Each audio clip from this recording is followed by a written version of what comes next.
नमस्कार दोस्तों, आज की बड़ी खबरों में आपका स्वागत है। चलिए नजर डालते हैं आज की बड़ी हेडलाइंस पर। अगस्त के आखिरी सप्ताह में शुरू हो सकता है संसद का मानसून सत्र, कई अध्यादेशों को मिलेगी हरी झंडी। इसके बाद हम जानेंगे कि मोदी सरकार की नई स्कीम सड़क हादसे में पीड़ितों का होगा 2.5 लाख तक का फ्री इलाज, जल्द होगी शुरू। इसके बाद हम जानेंगे कि भारत ने एक और चीनी कंपनी के हाथ से छीना प्रोजेक्ट, BSNL ने रद्द किया 4G अपग्रेड टेंडर। इसके अलावा प्रियंका गांधी को नोटिस, 1 अगस्त तक लोधी एस्टेट का बंगला करना होगा खाली। अगली बड़ी खबर में हम जानेंगे कि PNG गैस कनेक्शन लेना अब आपकी जेब पर पड़ेगा भारी, डबल होने वाला है ये चार्ज। आज की पहली बड़ी खबर में पेश है चीनी बीमारी का बिल्कुल ताजा अपडेट पूरे देश भर से। देश में कोरोना के बढ़ते मामलों के बीच हरियाणा सरकार ने 27 जुलाई से स्कूल खोलने का फैसला लिया है। बुधवार को इसके लिए राज्य की शिक्षा निदेशालय ने आदेश जारी कर दिया। 26 जुलाई तक गर्मी की छुट्टी घोषित है। इसके तुरंत बाद सारे स्कूल खुल जाएंगे। उधर संक्रमण के केस में इजाफा होने के चलते ओडिशा सरकार ने राज्य शिक्षा बोर्ड की 12वीं की बची परीक्षाएं रद्द कर दी है। CBSE की तर्ज पर ओडिशा बोर्ड ने भी छात्रों के पुराने अंकों के आधार पर एवरेज मार्क्स देने का फैसला लिया है। इसके पहले ओडिशा सरकार ने स्नातक और प्रस्नातक की परीक्षाएं भी रद्द कर दी थी। देश में कोरोना संक्रमितों की संख्या 5,86,959 हो गई है। ये आंकड़े covid19india.org के मुताबिक है। चलिए बढ़ते हैं अगली खबर की तरफ। अगस्त के आखिरी सप्ताह में शुरू हो सकता है संसद का मानसून सत्र, कई अध्यादेशों को मिलेगी हरी झंडी। सरकार अगस्त के अंतिम सप्ताह या सितंबर के पहले सप्ताह से संसद के मानसून सत्र की संभावना पर विचार कर रही है, जिसमें कार्यवाही के दौरान सदस्य उपस्थित हो। सूत्रों ने बुधवार को यह जानकारी दी। हालांकि सूत्रों ने यह भी कहा कि कोरोना वायरस के बढ़ते मामलों के मद्देनजर अभी तक कोई भी अंतिम निर्णय नहीं लिया गया है। सरकार अगस्त के अंतिम सप्ताह या सितंबर के पहले सप्ताह से संसद के मानसून सत्र की संभावना पर विचार कर रही है, जिसमें कार्रवाई के दौरान सदस्य उपस्थित हो। सूत्रों ने बुधवार को यह जानकारी दी। हालांकि सूत्रों ने यह भी कहा है कि कोरोना वायरस के बढ़ते मामलों के मद्देनजर अभी तक कोई अंतिम निर्णय नहीं लिया गया है और ये स्पष्ट करना मुश्किल होगा कि सामाजिक दूरी के मानदंडों का पालन करते हुए सत्र कैसे आयोजित किया जाएगा। सरकार के सूत्रों ने कहा है कि सत्र की अवधि और इसके आयोजन का तरीका सत्र की शुरुआत के समय मौजूदा स्थिति पर निर्भर करेंगे। चलिए जानते हैं अगली बड़ी खबर। मोदी सरकार की नई स्कीम सड़क हादसे में पीड़ितों का होगा 2.5 लाख तक का फ्री इलाज, जल्द होगी शुरू। केंद्र सरकार ने बुधवार को कहा है कि वह सड़क दुर्घटना पीड़ितों के लिए कैशलेस इलाज की योजना को लागू करने के ब्लूप्रिंट के साथ तैयार है। राज्यों के परिवहन सचिव और कमिश्नरों को भेजी गई सूचना के मुताबिक स्कीम के प्रति केस पर 2.5 लाख रुपए की इंश्योरेंस कवरेज सीमा होगी। इस योजना का महत्व है क्योंकि भारत में सालाना लगभग 5 लाख सड़क दुर्घटनाएं होती है, जो दुनिया में सबसे अधिक में से एक है। इनमें लगभग 1.5 लाख लोगों की मौत और 2 लाख लोग दिव्यांग हो जाते हैं। बनेगा मोटर व्हीकल एक्सीडेंट फंड। मंत्रालय ने बताया कि सड़क परिवहन और राजमार्ग मंत्रालय ने मोटर दुर्घटना पीड़ितों के कैशलेस इलाज की योजना को लागू करने के लिए ब्लूप्रिंट तैयार किया है, जिसे मोटर व्हीकल एक्ट 2019 में शामिल किया गया था। इसमें इस संकट के समय में पीड़ितों का इलाज शामिल है। बात करेंगे आज की अगली बड़ी खबर की। PNG गैस कनेक्शन लेना अब आपकी जेब पर पड़ेगा भारी, डबल होने वाला है ये चार्ज। नए PNG कनेक्शन के लिए कंज्यूमर को 5,000 रुपए के बजाय 10,000 रुपए देने पड़ सकते हैं। डोमेस्टिक PNG कनेक्शन के लिए रिफंडेबल सिक्योरिटी डिपॉजिट स्ट्रक्चर में बदलाव की प्रक्रिया शुरू कर दी है। फिलहाल सिक्योरिटी डिपॉजिट अधिकतम 5,000 रुपए है। नए बदलाव के तहत 3 तरह के विकल्प तैयार किए गए हैं। अगर कोई कंपनी 10,000 रुपए सिक्योरिटी अमाउंट लेती है तो उसे उस रकम पर कंज्यूमर को ब्याज भी देना होगा। वहीं जो स्मार्ट मीटर, प्रीपेड कार्ड या दूसरी सुविधाएं नहीं लेना चाहते, उनके लिए 5,000 रुपए रिफंडेबल अमाउंट का भी विकल्प रहेगा। चलिए जानते हैं अगली बड़ी खबर। सोने और चांदी की कीमतों में अब तक की रिकॉर्ड तेजी, जानिए नए रेट्स।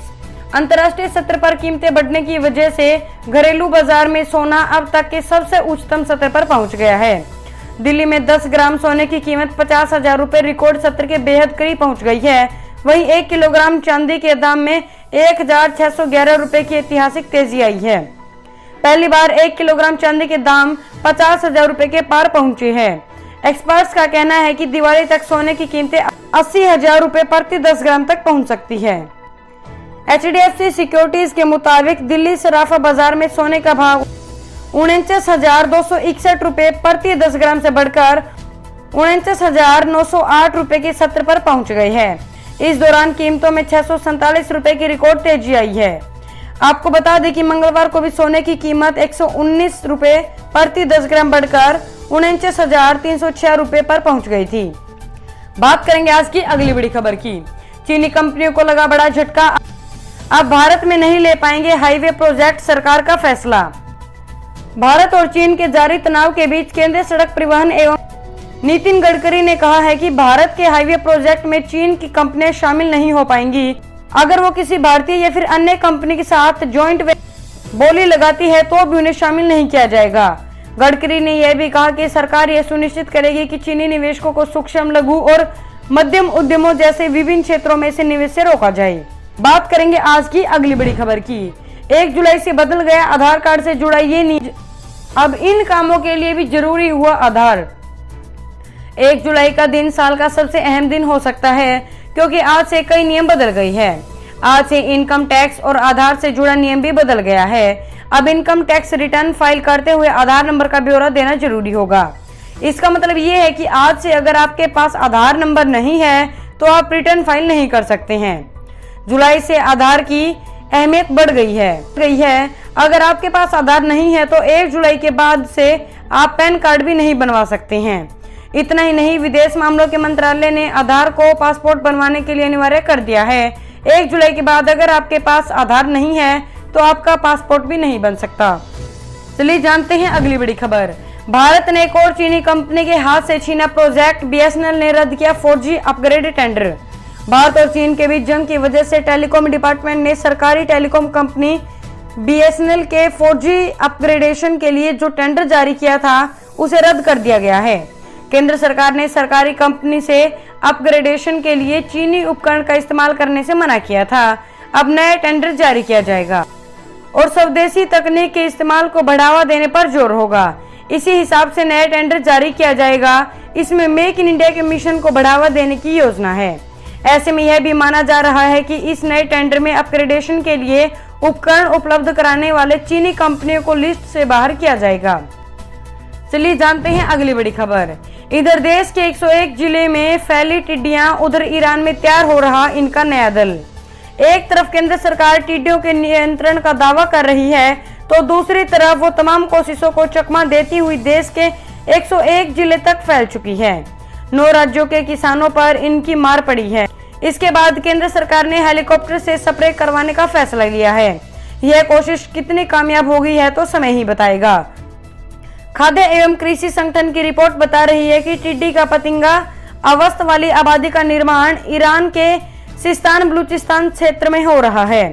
यह आने वाले महीनों में भारत की ओर पलायन करेगा और दोबारा फसलों की तबाही का कारण बनेगा। वर्तमान टिड्डी दलों से ही मुश्किल में पड़ी सरकार की कोशिशें हैं कि नए दल को भारतीय आने से पहले से ही मार दिया जाए। अगली बड़ी खबर। बॉयकॉट से परेशान चाइना, भारत में सामान बेचने और इन्वेस्टमेंट करने के लिए चीन कर रहा है जबरदस्त प्लानिंग। भारत चीन के सामानों का बहिष्कार करने में लगा हुआ है। इसकी वजह है 15 जून को पूर्वी लद्दाख में गलवान घाटी के वास्तविक नियंत्रण रेखा पर हुई हिंसक झड़प। इसके बाद भारत चीन के बीच तनाव बढ़ गया है। भारत को संदेह है कि चीन, हांगकांग और सिंगापुर जैसी किसी तीसरी पक्ष के माध्यम से भारत में व्यापार की कोशिश कर सकता है। चीन सामान बेचने के साथ साथ निवेश के भी फिराक में है। एक छपी खबर के मुताबिक इस मामले की जानकारी रखने वाले व्यक्ति ने इस बात की संभावना व्यक्त की है। अगर आंकड़ों पर गौर करें तो पाएंगे कि जिन देशों के साथ मुक्त व्यापार समझौते, तरजीही व्यापार समझौते या अन्य द्विपक्षीय कमर्शियल एग्रीमेंट है, उन देशों के जरिए चीन भारत में सामान और निवेश बढ़ा सकता है। चलिए जानते हैं अगली बड़ी खबर। वोडाफोन आइडिया ने बनाया घाटे का सबसे बड़ा रिकॉर्ड।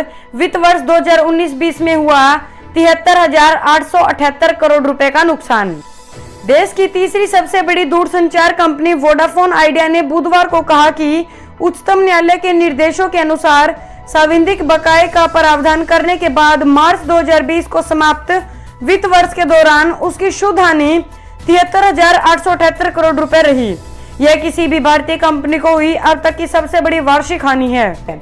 बात करेंगे आज की अगली बड़ी खबर की। प्रियंका गांधी को नोटिस, 1 अगस्त तक लोधी एस्टेट का बंगला करना होगा खाली। कांग्रेस महासचिव प्रियंका गांधी को 1 अगस्त तक लोधी एस्टेट स्थित बंगला खाली करने का नोटिस दिया गया है। आवासन एवं शहरी कार्य मंत्रालय द्वारा भेजे गए नोटिस के मुताबिक 1 अगस्त के बाद प्रियंका गांधी इस बंगले में नहीं रह सकती। नोटिस में कहा गया है कि प्रियंका गांधी की एसपीजी सुरक्षा व्यवस्था हटा ली गई है और Z+ सुरक्षा व्यवस्था दी गई है। इस व्यवस्था के मुताबिक जिसे ये सुरक्षा दी जाती है उसे सरकारी बंगला प्रदान करने का नियम नहीं है। ऐसे में प्रियंका गांधी को बंगला खाली करना पड़ सकता है। क्या बोली कांग्रेस नेता? इस पर प्रतिक्रिया देते हुए कांग्रेस नेता सुष्मिता देव ने कहा है कि अब क्यों नियम का पालन किया जा रहा है। प्रियंका गांधी की एसपीजी सुरक्षा व्यवस्था को 6 महीने पहले ही हटा ली गई थी। अब जब एसपीजी व्यवस्था हटाई गई थी तब भी प्रियंका से बंगला खाली करने की बात कही गई थी। दोस्तों, इस वीडियो को लेकर आपका क्या कहना है हमें कमेंट करके जरूर बताएं। वीडियो को लाइक करें और चैनल को सब्सक्राइब करके घंटी के बटन को दबाएं। साथ ही साथ अपने दोस्तों के साथ इस वीडियो को ज्यादा से ज्यादा शेयर करें। धन्यवाद।